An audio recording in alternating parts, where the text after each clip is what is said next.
Hello and welcome to another edition of The Tigers Down Under. I'm your host Alex, and with me I have Dan. Hey, mate. So it's a bit of a disappointing week, and we're going to get into a bit of a pretty fiery discussion about the Sunderland game in a second. But yeah, I'll start with your opinion on the game, just as an overall perspective of where we're at the moment as a club, what that result really means for our season, and what we can do to turn things around. Yeah, unfortunately, I didn't get a chance to watch the game, but One of the lucky just ones. from the sounds of it, yes. Um, yeah, no, based purely on the result, it's just poor. It's really not good enough. From the quality, the players that we have in the squad, there's absolutely no reason that we should be losing to the teams that we are losing to at the moment. And like I don't know what it is about Sunderland, but we can never seem to bloody beat them. But like, Well, since our first Premier League season under Bruce, when I think we beat them three times in the same season. But since then, whenever it's mattered, yeah, we've collapsed. yeah, and that was on the weekend was a huge opportunity to start. I mean, it's been the same opportunity for probably 3 weeks in a row now to start building that buffer and building that gap between us and the bottom three. But now we're there. Now we're there. Um, Yeah, 1 point off bottom. and it's Great place to just be. oh, it's really disappointing, and it's really frustrating to like we spoke about the change last week, the week before about Adkins and how it's just flipped too far. We've gone from super offensive under Slutsky, and now we've gone way too defensive under Adkins, and like you sort of you know I.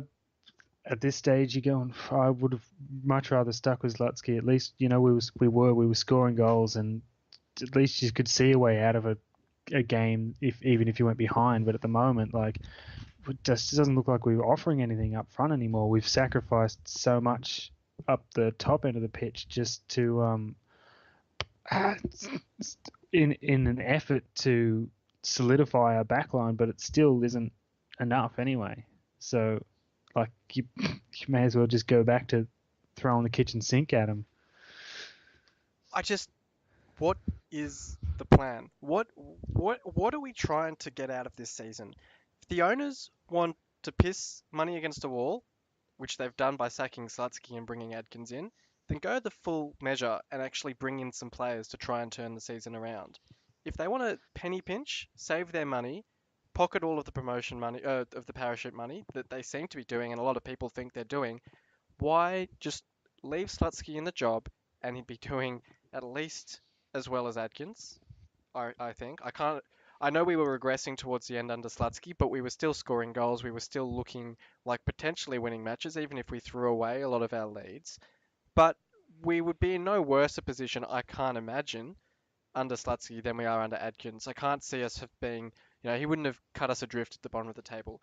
As I said to Logan last week, as I've said before, scoring goals at least gives you a chance of winning games. The fact that we're not even scoring goals anymore just means that either we're going to go out there and get a nil-nil draw like we did against Reading, or we're going to cop a really slack goal like we did against Sunderland and lose the match. And it's just, I'm fed up of the way that the team's performing, and I'm fed up of Adkins' mentality of going out there and saying we had a great warm up. That's all, That's where the positives ended, and we stuffed up in the game. But he's, I mean, before he was appointed manager, and there was the links being made in the final weeks of Slutsky's reign, a lot of City supporters were going on about how he's overly positive and an infuriating level because when performances aren't going well, the last thing you want to hear is a manager saying, "Oh well, I thought the lads looked great today. Thanks for the groundsman cutting the grass just right. Thanks for the fans really getting behind us when everyone's dead in the stands." He's looking for. I can appreciate what he's trying to do, but I think there's a time and a place for it, and it's not when you've just lost 1-0 to Sunderland in a pretty poor performance as we put on the weekend. And it was an uninspiring selection before it was confirmed, in my opinion. and there's been nothing. I've seen nothing to change my mind on Adkins as a manager. He had a great spell with Southampton, absolutely can't be denied. He had a great spell with Scunthorpe before that, can't be denied. But since then, at Reading, at Sheffield United, he's been terrible, and it's been no different with us. And he just comes across as another lackey who's just walked into the club thinking, things will be great. It's a big club. I can get my brand back on track, get them maybe just to mid-table. That's sort of the aim. But he's got no support from the owners, and it's my point as I started by saying I don't know what the plan is. If they just want to get relegated, to pocket the money, to let the club just run down the hill, why sack Slutsky? It just doesn't make sense. It's a token effort to make a change to stay up that costs them money. If they're going to spend some money to try and keep us up, bring in some bloody players. Sorry for that rant, Yeah, but that's no, what, that's fine. I think you know we're all thinking it. I think like you're absolutely right. Like that, what the Allens are doing, like it doesn't make any sense. Or like none of their moves like line up to show some broader vision. They're everything they do is so disjointed with everything else that they do, and like they've been trying to sell the club for all these years, and then but they can never get it get it to work, and then we're relegated, and we never seem to spend. It doesn't matter what season, whether we're promoted or relegated, and we need to reinforce for whichever campaign it is. We're always waiting until the last couple of days to try and to panic and bring in these players. And and like the with the craziest thing this last time, season in the Premier League, like bringing in guys like James Weir and yeah, like yeah.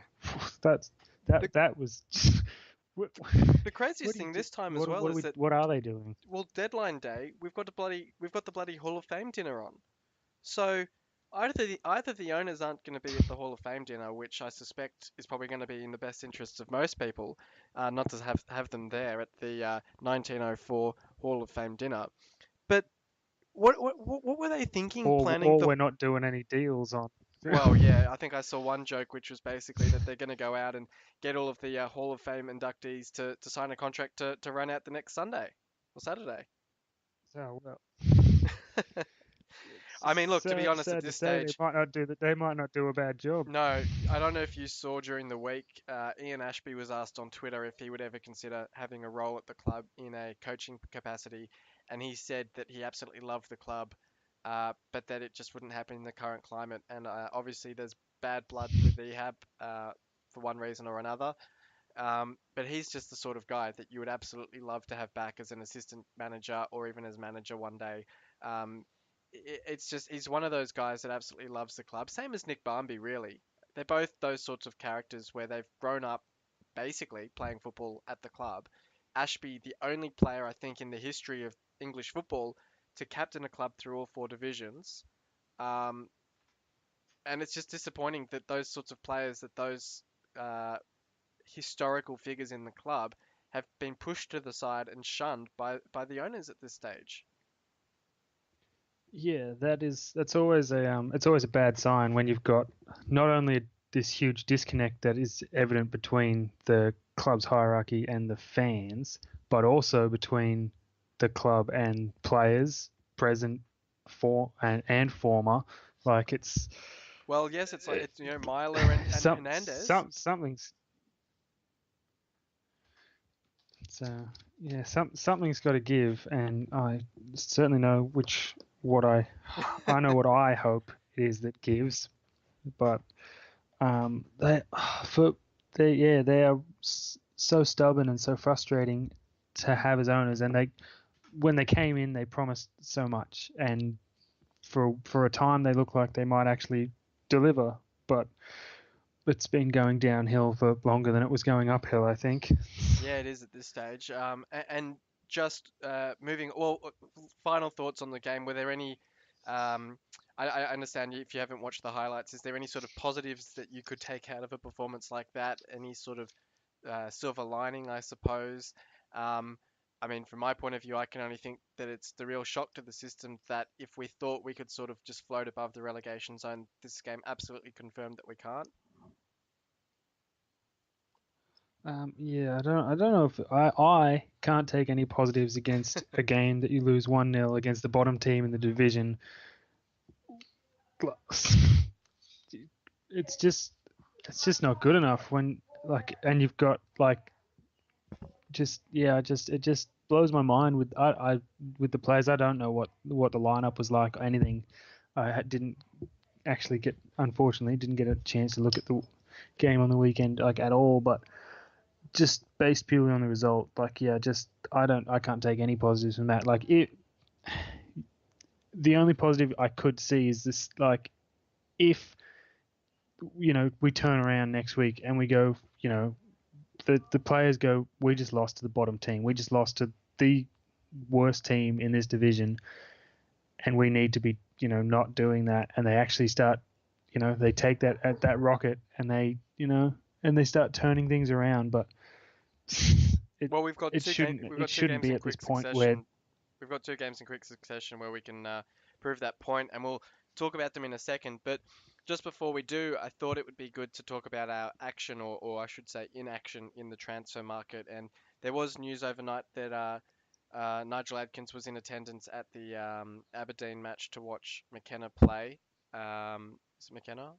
Jeez, I've forgotten his name. Um, do we see any signings on the horizon? oh, I'd love to say yes, but we just had this discussion. It's so under normal circumstances at a normal club, that you'd 100% they'd be making some sort of reinforcements in this position if they had the money, and we must have the money from the parachute payments plus the $50 million or whatever we recouped in sales at the beginning of the season. So it just doesn't. I honestly don't think they'll bring anyone in, but there's absolutely no reason why they shouldn't. And did you see Hernandez's comments in response to? There was the article that went out a few days ago from Italy. I think he gave an interview with an Italian radio station saying basically that that was it. He wasn't going to sign a new contract with City, and when his deal was up in the summer, he was basically heading off back to Italy, where he developed as such a good footballer. And to be honest, I couldn't blame him for those comments because knowing the club and knowing the way that we've been handling transfer negotiations, it made complete sense to me.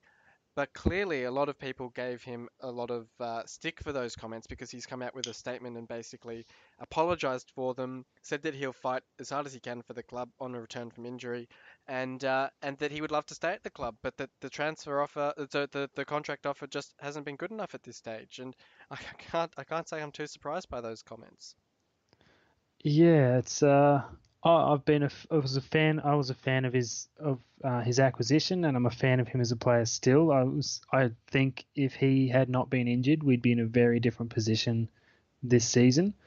Um, but yeah, I mean, I couldn't. If I was in his position, I couldn't. I can't blame him for it if he wanted to walk away from the mess that currently is Hull City. Um, but at the same time, if his second statement is the more accurate or the more truthful of his statements, then I'm very happy for that also. If he said that he's working his way back to fitness, and he hopes to be back on the pitch in a couple of weeks, and he's ready to fight and try and earn himself another contract, I believe. So I hope it's forthcoming. We've spoken about this in recent weeks as well, with the amount of off-contract players that we have. He's one that, if we can, you just have to. I'd take the gamble with him returning from that major injury, and he is classy, particularly for this division. He hasn't really shown. I don't think he's shown what he's capable of in the Premier League completely, but in the Championship, I mean, we saw what he could do last time around. Matt Mills will put boot to ball. Huddleston A little deflection, flag down, Aluko! It may only be his second goal of the season, but it will be the most important because the Tigers are level. Fortunate circumstances, the way it dropped to his feet, but he stayed calm and cool, and he slots the ball into the back of the net. And is that now going to provide the Tigers with the motivation to go on and get a winner? And we've just heard there our last goal last time we played Nottingham Forest in our previous season under Steve Bruce back in the Championship, scored by Sonny Aluko. And we face the same opposition this weekend in the FA Cup, 4th round. So it's going to be an interesting game. It's always good to get into the next round of the FA Cup, and for once not facing Arsenal, ironically facing the team that defeated Arsenal, something that we have not been able to achieve in the FA Cup for many years. Dan, what do you make of this game? Obviously, Forest a pretty decent opposition, new manager since the last time we played them with Aitor Karanka, and obviously a very good performance in the last round of the Cup. Yeah. Well, we know Karanka's a good manager. He took Borough up.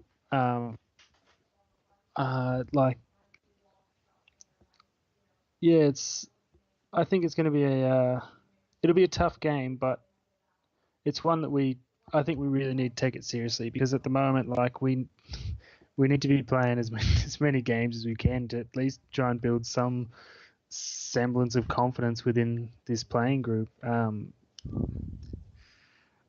It will be tough, and it was a outstanding performance by them to knock off Arsenal in the previous round. And it'll be a tough match, but it's just the same thing I end up always saying. If we get our best 11 on the pitch and they play like they're to their best, then we can beat them. But it's hard. It is difficult to see it at the moment. Adkins has apparently confirmed that Marshall's going to start in goal. I think he started the last round of the Cup as well. Didn't look too challenged against a Blackburn side. Likely to come under a bit more of a challenge against Forest on the weekend. Do you think it's the right call to see Marshall in goal? I personally wouldn't have minded to see someone like Mannion in goal. If we're going to go the reserves route, we're going to play the kids or the sort of second string side, then I would have liked to see Mannion get a go just to see what the future potentially looks like. Or as you're saying, in terms of going all out, whether we should have stuck with someone like McGregor. Yeah. Yeah. I mean, Marshall's another one. He's a good keeper. He just has not showed it for us for the most part of his short Hull City career.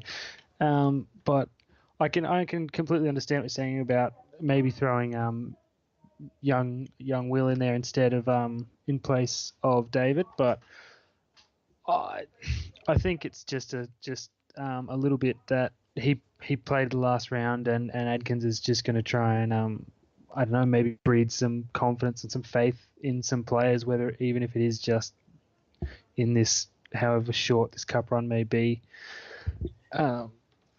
It's hard to argue one way or the other, I think, really.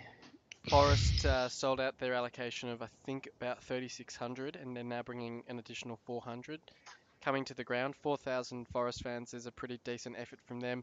Very real question of whether there'll be more away fans than home fans at the ground. Yeah, this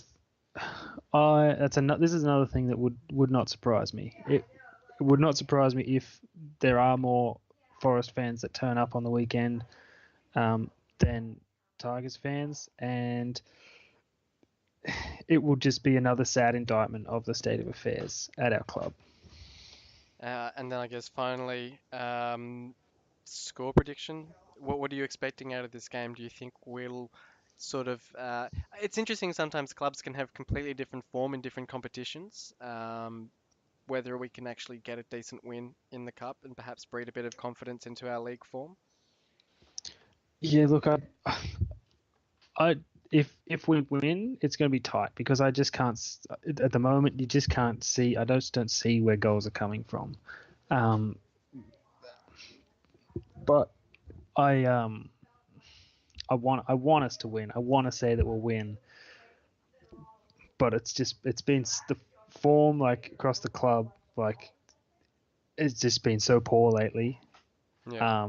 I just can't actually see it this weekend. So I think it'll be a reasonably comfortable 3-0 to Forest.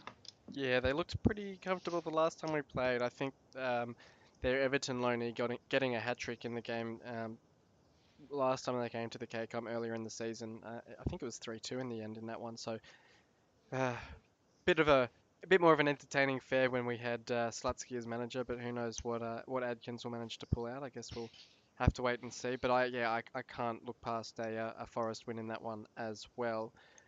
Um, Games coming quick and fast at the moment as well with Leeds on Tuesday night, and some good timing from Leeds in releasing their brand new spiffy little badge this morning, which has already drawn comparisons to gastric medicine and Pro Eva 2002, and all sorts of interesting comparisons in that sense.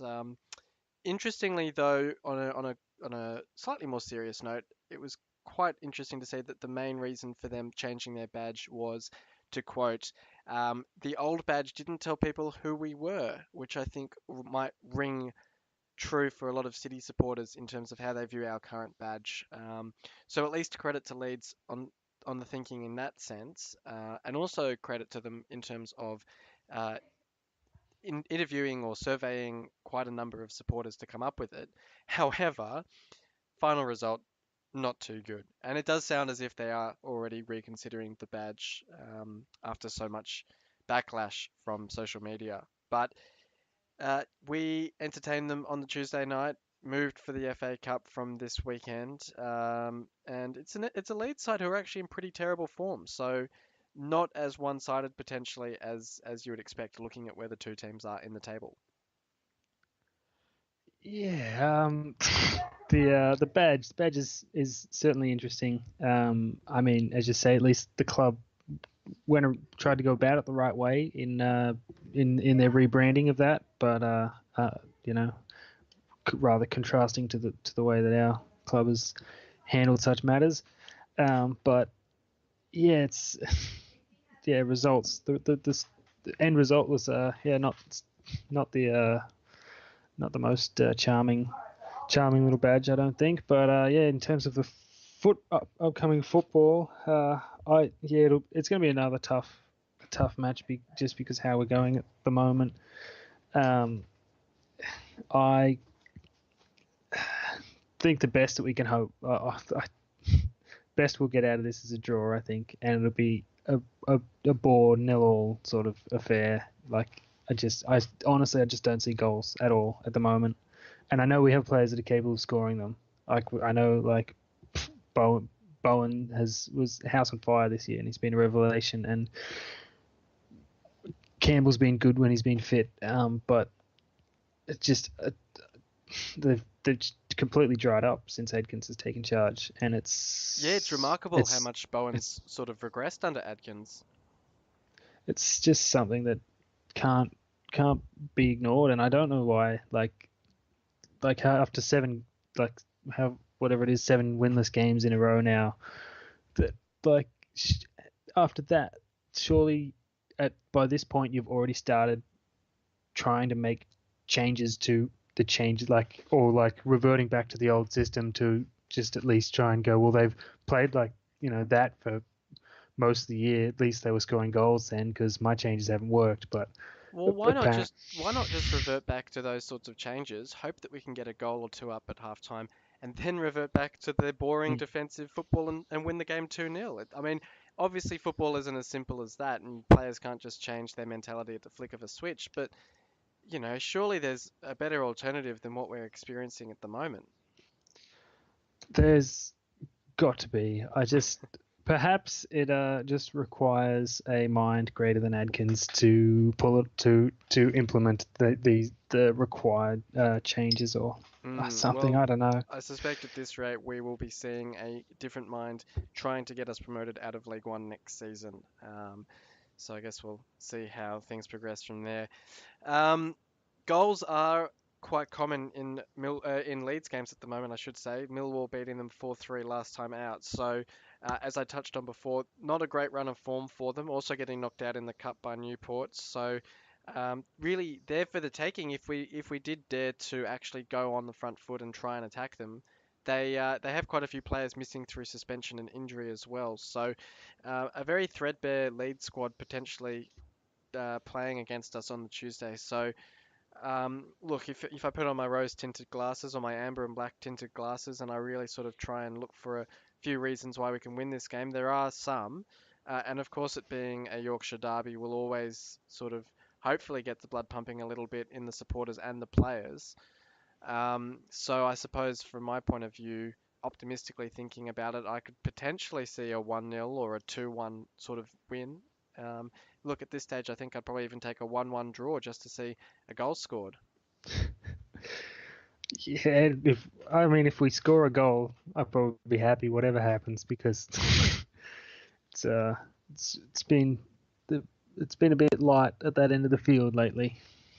Absolutely. Do you have a score prediction for this one? I guess you already I'm sort going of to said stick. 0-0. Yeah, I suggested a 0-0, and I'll stick with that. Okay, well, hopefully we can see a goal at least out of the two games that we have coming up. But until next time, thanks for coming on, Dan. No worries.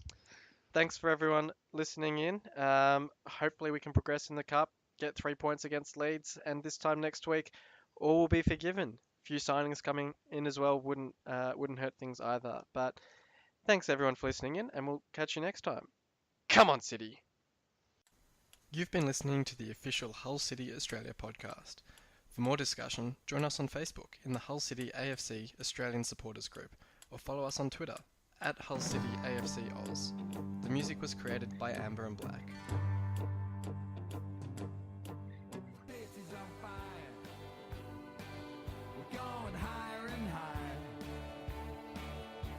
There's no turning back 'cause you're out.